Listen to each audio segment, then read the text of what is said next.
We're at a farm today where we've just trimmed about 30 cows and not really came across any super interesting problems. The last guy is a big bad bull and he's got a seriously sore front foot. But I'll be honest, looking at him right now, I'm not exactly sure which one it is. This is the Hoof GP. Dealing with bulls can be dangerous, and if you don't handle it in the correct way, it can be bad for both you and the bull. He's not really wanting to go in. Clearly it's his front left foot. See how he's hopping on it? Right, try again. You need to be really assertive when you deal with a bull, because even the slightest hint of their dominance over you, and you won't be able to work with them. It may seem harsh sometimes the way people work with bulls, but trust me, if you don't work this way, then you'll never be able to handle a bull. I made that look easy. Ish. You may have noticed, by the way, that Craigie Boy's not here, and we have Kier instead. That's because Craig struggles to reach the levers on this new crush. And also he's in Greece on holiday, so that kind of plays into it as well.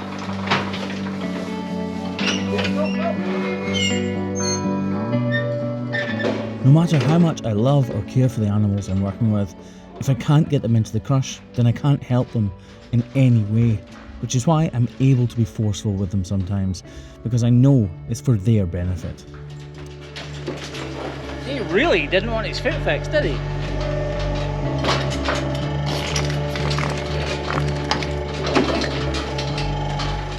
When I'm editing these videos, I notice things like those code browns happening in the background right now. But in reality, when I'm working with the cows, I don't even notice it at all. It's something I'm completely accustomed to, and something I've been around all my life. Yes, we know this bull is sore on his front left foot, but we're going to go ahead and make sure all of his other 3 digits are in perfect condition. Because after all, if he's sore on one foot, it's putting even more pressure on the other 3, because he's trying to keep the weight off that sore affected claw, and in turn, that can bring about problems to them.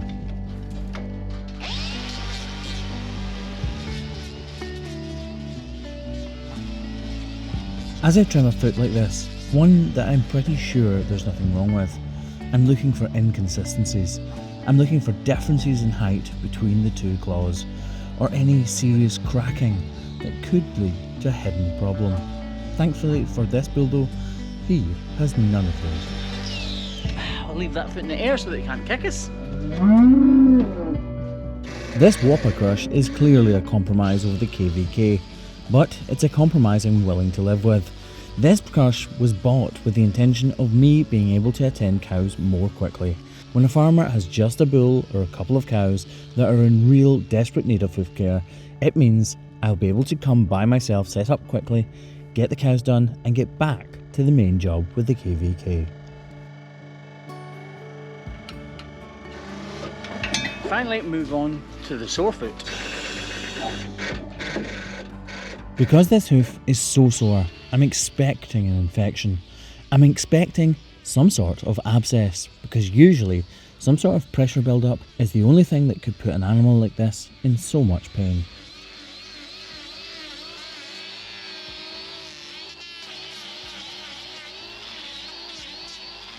As I trim away at his feet, my eyes are darting over the surfaces, looking for any signs of a possible infection.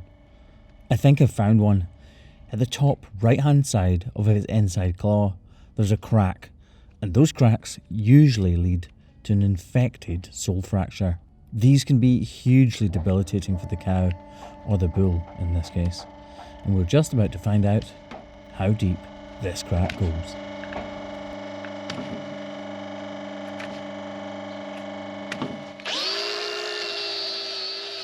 Because of the way I've carved away at this bull's foot, I now know I can use the grinder to reduce the height even more, and obviously it's much quicker and easier for me to do it this way. But as I get closer to where I believe the problem lies, we pull out the knife again, because that way we have much better eyes on what is actually happening beneath the blade of the knife. Right now, I'm kind of on tenterhooks. I'm awaiting the moment that we break through to the abscess site.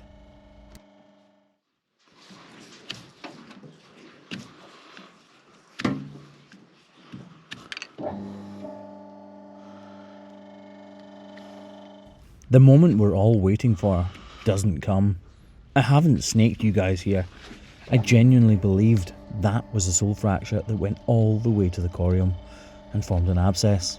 In fact, I'll be honest, I hoped that's what it was, because then I would have known I'd helped this bull in a major way. As it is, right now, I'm at a little bit of a loss as to what the problem is. What did we do today? 4. 4? Yeah. What? Just 4. This isn't good. So it turns out there's nothing particularly wrong with his foot. It's the interdigital skin, the interdigital space, the part between his 2 digits where the problem lies. You see that big fat growth in there? See, it's ruptured open. There's dermatitis on it, and there's an infection raging within his ankle. No wonder he's so sore. Any sort of infection or abscess or inflammation of any sort is hugely painful for these animals, and unfortunately, it's not something I can do anything about. But it is something Mark can do something about. And because the problem's right in between his 2 digits and not slightly to one side or the other, there's no point in blocking it because I can't get the weight off the area. Mark's given him an injection right now that should help with that raging infection that's in his ankle. And unfortunately, that's everything that we can do for this guy. It's a bull. Guy, I said! Mark has given the bull some seriously strong anti-inflammatory drugs, which will reduce the pain massively. That'll allow the bull to use that front left foot, and by him using it, he'll use the muscles within the tissue, and that will increase the blood flow. The increased blood flow will help to fight and diminish that infection, getting this bull completely right as rain.